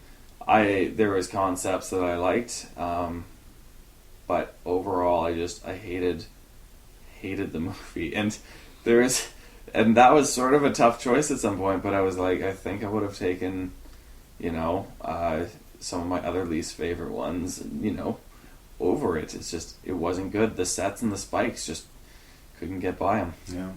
All right. Number 5. Starship Troopers. I don't think that needs defending on the list. I think it was a terrible movie, but the violence was pretty fantastic. Maybe a sound-off movie? Yeah, it's a sound-off movie. Yeah, exactly. It's the one that I'll make breakfast to while listening to my iPod. It's just watching terrible violence from bugs and people dressed up like Nazis in space, Fair enough. All right. The next one we have is The Faculty, which surprised me because my love affair for this movie is huge and it goes real deep, but I still think that just where it ended up having to be on my list, and that's a hard thing for me to say. I actually was going to put it up there in at least the top 2 initially, right. I thought, but when I rewatched him, I just couldn't hack it. After that, we have Slither, which once again was a hard one for me. For the exact same reasons as The Faculty. These are the ones that I consistently will still put in the DVD player and watch just when I'm, whatever. I'll watch these a couple times a year. But some of these other movies, I'll see maybe once a year, once every couple of years. But it just had to be there. So, I don't know. My number 2 is Invasion of the Body Snatchers. It was creepy when I was a kid and I saw it for the first time, and watching it again, it was still creepy. And for what it was at that time, especially, it was, it would have been magnificent to see, actually go to a theater and be terrified and that sort of thing. So it definitely falls in number 2. My number 1 though is Alien. I feel like that one was just overall one of the strongest movies I've ever seen. Fairly hard to argue against Pig. It's considered a classic for a lot of good reasons. Yeah. I think that the size of the greatness of Alien can be judged by the size of my disappointment with Prometheus. Yeah. But that may be a conversation for another day. Oh, Jared, brother, we are so close. We are so close. We switched Slither. And you're gonna be pissed off. I'm gonna be pissed off. This might be the first time we get a throwdown and fight over the rank and review. I mean, this is personal list. Okay. And a lot of time when I get down to the ranking them, if I can't decide, I go with what do I think the most people would like. And every now and then, my personal preference will just trump it. I think of The Frighteners. Mm-hmm. I love that movie. I love that movie too. I ranked it very high in the horror comedy when we did the rank and review. But it's personal to me. I know most people, even people who like The Frighteners, don't like it as much as I do. But so be it. Anyway, here's my rank and review. Please try and withhold your rage. Number 6. I agree, Event Horizon. No way. I think the concept was there. I think that it just needed another couple of passes on that screenplay. There's a couple of good set pieces, some good kills, but I just wasn't feeling the movie. I just didn't feel emotionally engaged by it. Didn't connect with me fully. Its potential unrealized to me. Number 5, Starship Troopers. I agree. All right, 2 for 2. Wonderful scale of violence and excessiveness, and the Nazi propaganda angle works. I think the fact that it's over 2 hours hurts it, and the fact that a lot of the leads they could have just put in mannequins and overdubbed dialogue for some of those performances. But again, part of me thinks that might have even been a deliberate choice. And if so, it's kind of brilliant. But not so brilliant as to rank any farther than number 5 in this list. Number 4 is The Faculty. I agree. It hurts to rank it that low, but I think that it doesn't bring as much new to the table as Slither does. Yeah, I think both of them borrow from genres, and both of them add their own little wrinkle to it. But The Faculty is riffing on that same sort of nerve that Scream did. It was much more familiar territory for Williamson, and I recommend the movie. I mean, people should see it, but that's where it fell on the list. Number 4, Number 3, I agree again, is Slither. No way. Yes, I again, the ick factor is high, the laugh factor is high, it's got a unique sensibility. It's so weird and dark that I could have almost believed it was a Canadian independent film at times. But a lot of fun to be had there, fairly unique, and a lot of people missed this one. So if you haven't seen it, do check it out. I put Alien. Son of a bitch. I put Alien at number 2. What? No. It's just, okay, I'll let you go, and then we'll scrap about this. I love Alien. I do love Alien. It is a classic film. It's got a lot of classic moments in it. Great cast. We didn't even talk about Ian Holm as the robot when we did the review. Fucking amazing performance. There's nothing not good about Alien. But it's also it's sung to the praises. Like I say, everybody has seen and everybody loves Alien. Yeah, to tell everyone to reason. go see Alien is whatever. I think the reason I give Invasion of the Body Snatchers number 1 is that I think it's a little bit unsung. I think that it's a movie that you know, needs more people to see it. I love the paranoid vibe. I love that it takes its time. I love the young performance out of Jeff Goldblum. I love Jeff Goldblum. He's so good. Just the creepiness, the way it spirals out of shape. The whole epic, tragic arc of the entire movie is horrifying and weirdly moving to me. I think Donald Sutherland is fucking fantastic. I love him and his mustache. Look, I think both Invasion of the Body Snatchers 1978 and Alien are classic in their genre. And I wanted to sell Body Snatchers to some more people out there, and I honestly think if it's a desert island movie and if I had to for some reason choose between those two, I've seen Alien enough times it's almost imprinted in my brain. I don't know, something about Body Snatchers really spoke to me. And at a young age, too. Even when I was scared of it, I also was very engaged of it. It's a different kind of horror movie, and it's a rare treat.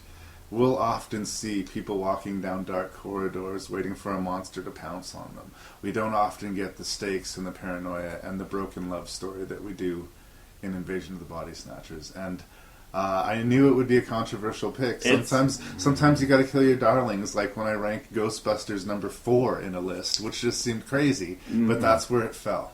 And for me, this time with the sci-fi horror, I went number 1. For Invasion of the Body Snatchers. We were so close. so close. But the thing is, too, it's like, I feel like you were wrong. You do think I'm legitimately wrong. I feel like you're legitimately wrong in this situation. Okay. And I want to apologize to me now. No, but like, okay, you have to get... is it because of the cat at the end? I know you hated that cat. No, it's not because of the cat necessarily. Like I say, I love the shit out of both of these movies. Is it just movies. because you want more people to see Body Snatchers? I think just personally, at the end of the day, for me, I think I like Body Snatchers just slightly more. No, it's awesome. It didn't break as much new ground as Alien did. It's not as... has full of those classic, chest-bursting moments. It didn't redefine the genre in the way that Alien did, and that's sort of what makes Alien the classic that it is. But I think that Body Snatchers was, in its way, perfectly handled, and it's a movie that respects its audience in a lot of ways. God damn it. So close. I wanted to see what this prize was. Just one time. I'm sorry. That's why I keep watching these, and this is my third. It's like I wrote down my list beforehand, so it's here. There's evidence. I want proof. I wasn't cheating. I'm gonna be. You probably had a couple different ones stored away in your Chris Angel mind fucking me right now. Your reward is that should you choose, you'll be welcome to come back for round 4. Oh, round 4. Oh, I will. I'm determined that one day ours will match up perfectly. So close. 6 for 6 is not an easy thing to do. No, but like that's so pretty close. I mean, but the last one too, we were decently close because I screwed up the other one, so we were still just one off. Right. And I was like, well, that makes sense. Like, one off, and I was like, okay, well, this one, yeah. But when you're like, hold in your rage, I was like, I'm like, okay, which, I'm like, either you're swapping Slither or Faculty, or it was Body Snatchers and Alien. And when I realized that you had the Faculty, I was like, fuck you, Larry. Fuck you. I realized it would be controversial. I realized it would. And the fact that that was the only place that we disagreed is kind of an ouch. But I love me some Body Snatchers. Oh, that was fun, though. Yeah.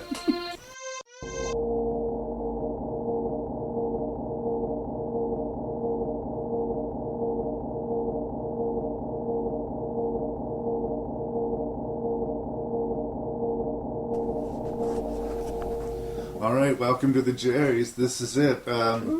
We came up with the nominees together, but this is your episode, Jared, so you get to declare the winners.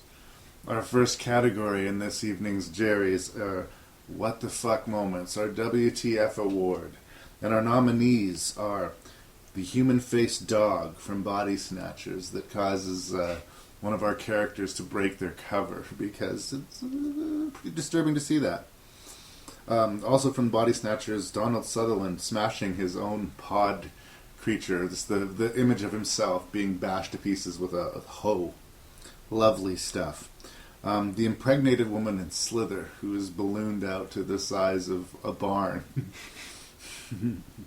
And the zombie deer attack in Slither, which happens in the police station.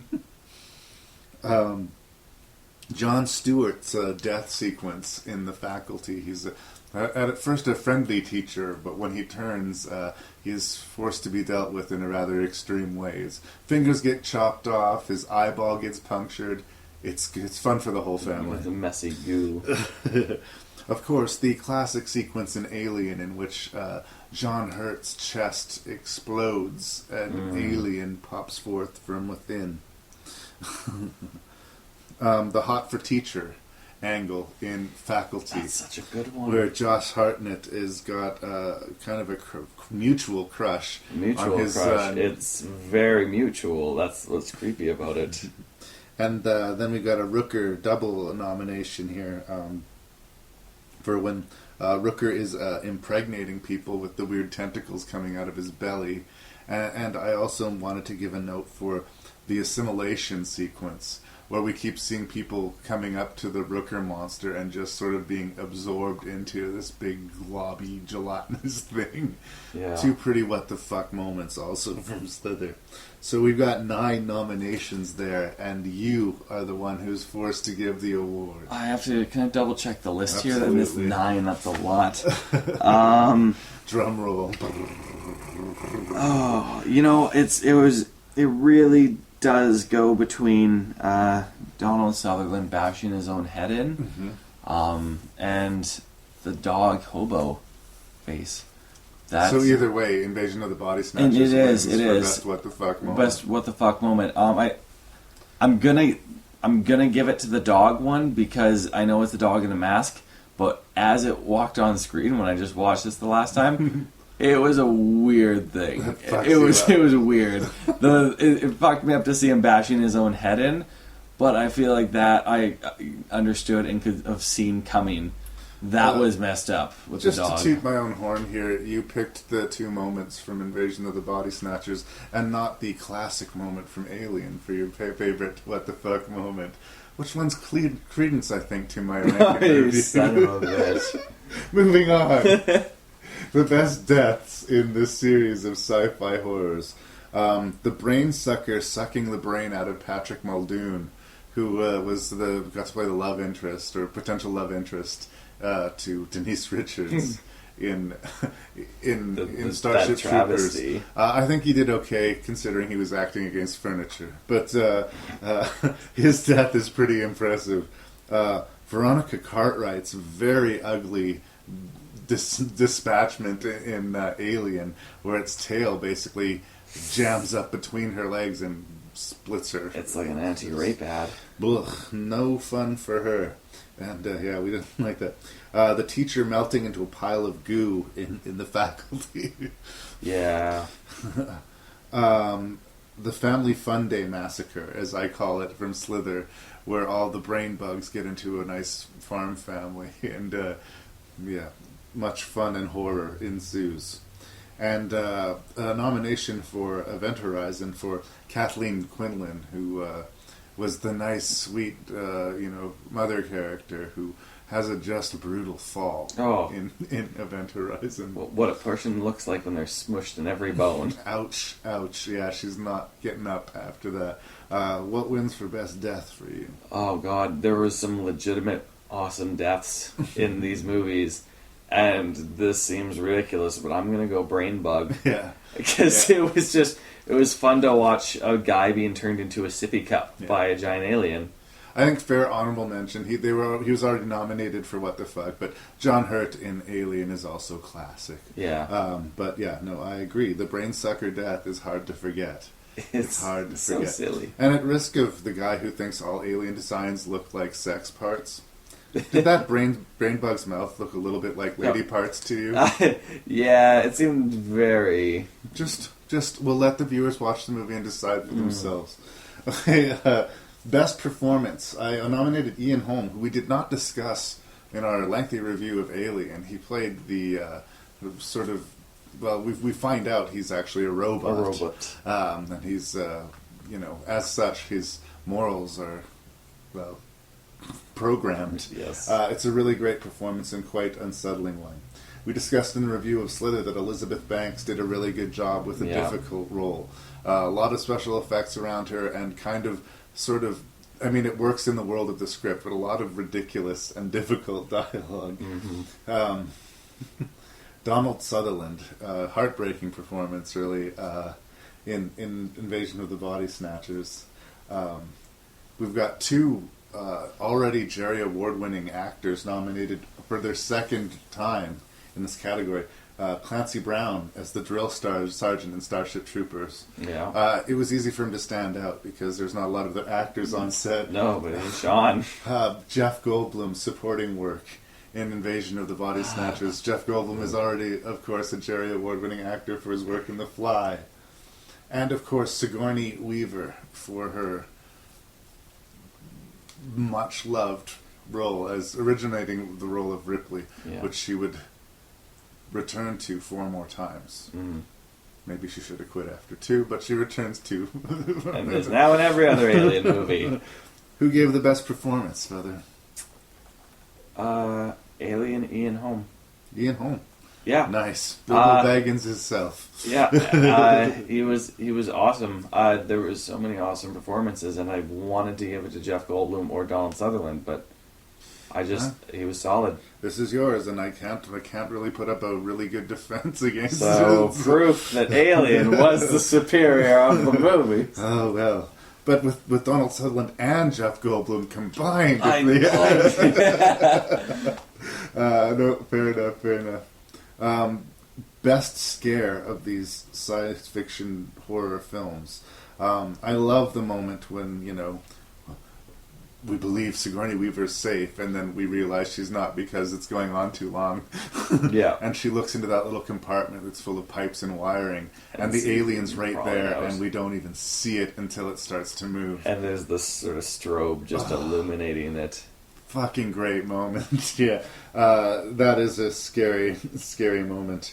The opening sequence in The Faculty, involving largely Bebe Neuwirth seeing some alien stuff, trying to escape it, and getting a pencil shoved through her hand. Mm-hmm. Good times. The flight from the city in the Body Snatchers, when the crowds of people just turn on them suddenly, and we hear those screeches sort of overlapping, and they realize the scale of their adversary. Every night that goes by, their situation becomes more impossible, and that's where you know the worm has turned. Also from the Body Snatchers, it's kind of a spoiler, but anyone who's seen the movie will know what I mean when I say the final Body Snatcher scream in Body Snatchers. Yeah. Really great stuff. And the face hugger pounces, the first time we see the alien in Alien. John Hurt's looking right into that pod. And what's this now? And out it comes right through his helmet. Yeah. Good times. What was the best scare for you? This one's hard and goes back to our number 1 and 2 movies. It's like the final scream in Body Snatchers, awesome. But the alien in the overhead in Aliens, just in the compartment, when I watched that again, I was terrified. I was dreading everything. Fantastic design. Fantastic, and it fit in with the ship. It has like natural camouflage. It is amazing. So now, for the second time ever in the history of the Jerrys, we have an award in which all of the nominations come from the same film.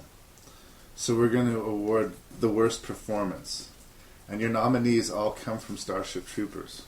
And they are Casper Van Dien, Denise Richards, Neil Patrick Harris. I'm sorry, guys, but he's pretty flat in this movie. Jake Busey.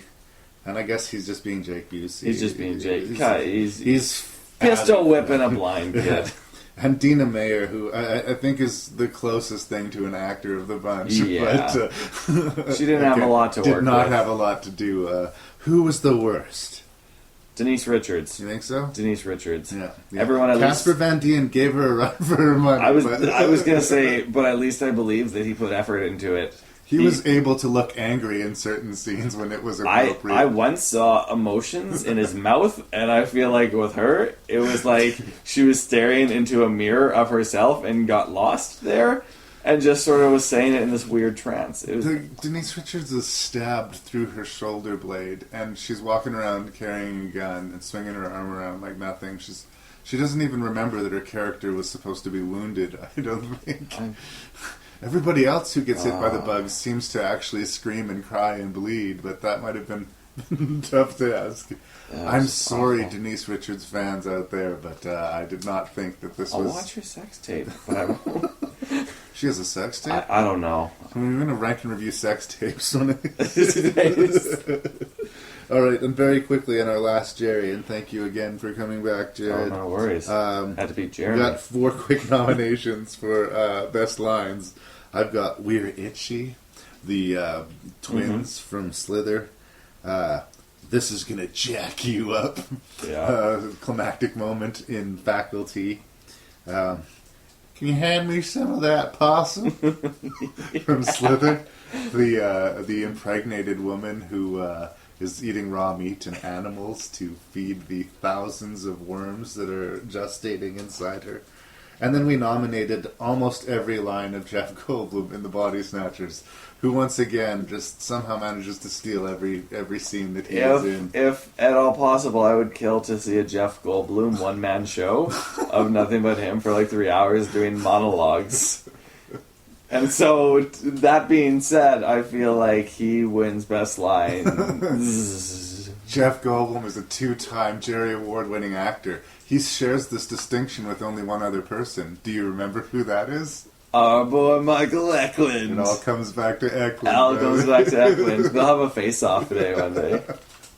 Oh, can you imagine if they could have children? Oh my God. Thanks a bunch. You bet. And there we have it. That is Sci Fi Scares, and that is a subject that we will be returning to because there are plenty of great movies on the subjects of aliens coming from outer space, not with friendly intentions. If you would like to write me and let me know your outrage in me ranking aliens so low on the list, or any other questions or concerns, you're welcome to do so. You can do that at ranknreview@gmail.com. That's RANKNREVIEW. My name's Larry Parsons. I'm your host and random Canadian, and thank you guys so much for listening.